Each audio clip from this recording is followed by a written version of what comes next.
Kita ulang dari awal. Ingin main sepak bola apa?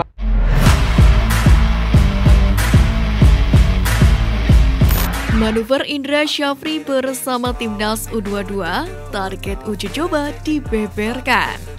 Skuad Garuda Muda sedang mempersiapkan diri untuk SEA Games 2023. Menu latihan yang diterapkan oleh pelatih Indra Syafri dibeberkan oleh bek Timnas Indonesia U22 Komang Triarta.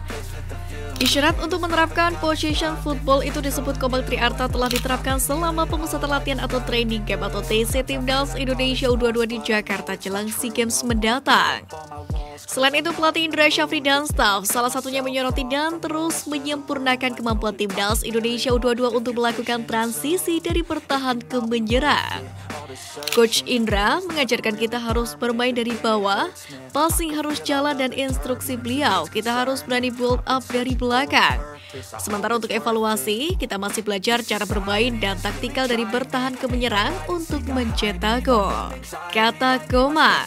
Meski latihan banyak berfokus pada aspek taktikal, Komang menjelaskan bahwa dia dan rekan-rekannya juga mendapatkan arahan untuk mengasah mental bertanding. Skala latihan yang telah dijalani akan dipraktikkan ketika Timnas Indonesia U22 menjalani rangkaian uji coba jelang SEA Games 2023.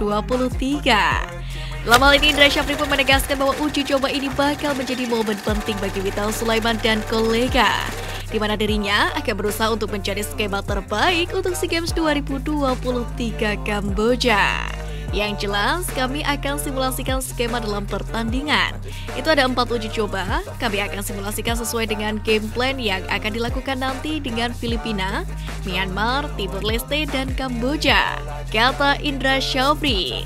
Sementara jika dirangkum, Indra mengaku fokus terhadap 4 hal dalam mempersiapkan skuadnya.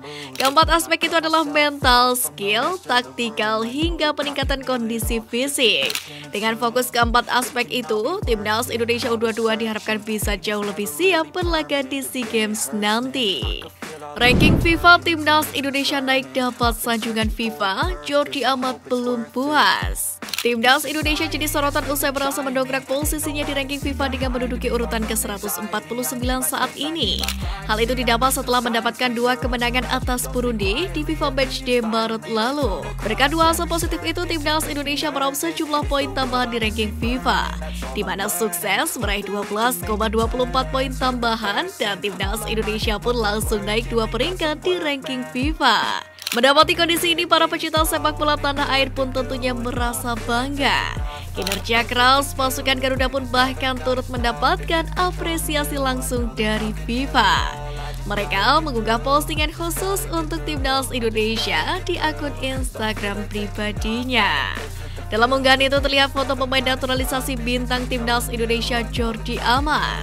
Meski demikian, bek naturalisasi Indonesia Jordi Amat enggan berpuas diri atas hasil yang telah didapatkan dan bertekad untuk mendapatkan ranking yang lebih baik lagi.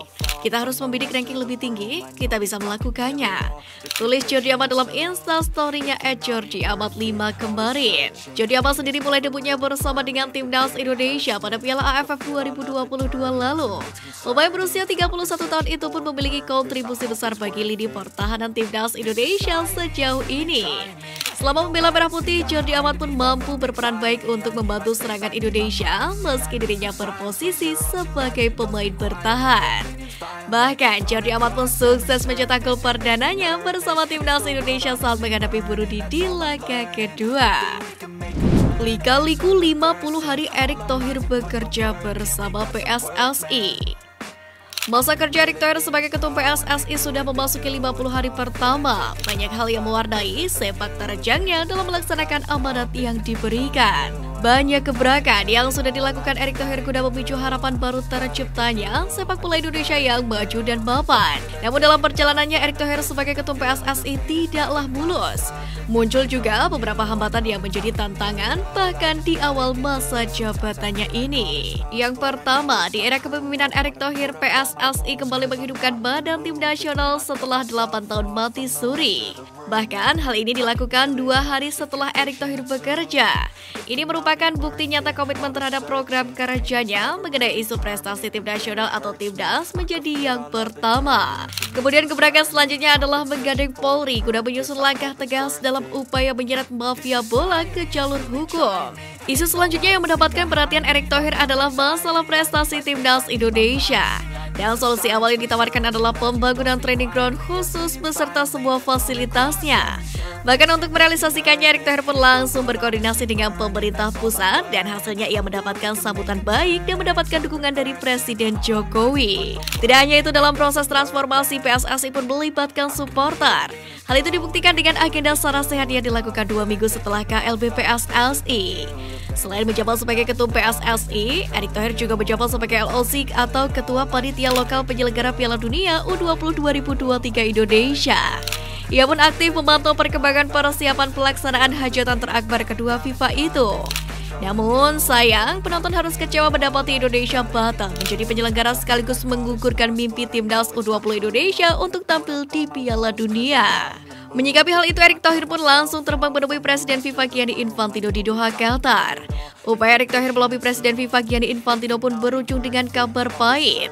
Namun muncul sedikit kelegaan karena Erick Thohir berhasil melobi FIFA dan menghasilkan keputusan untuk tidak memberikan sanksi berat dan hanya memberikan kartu kuning untuk Indonesia.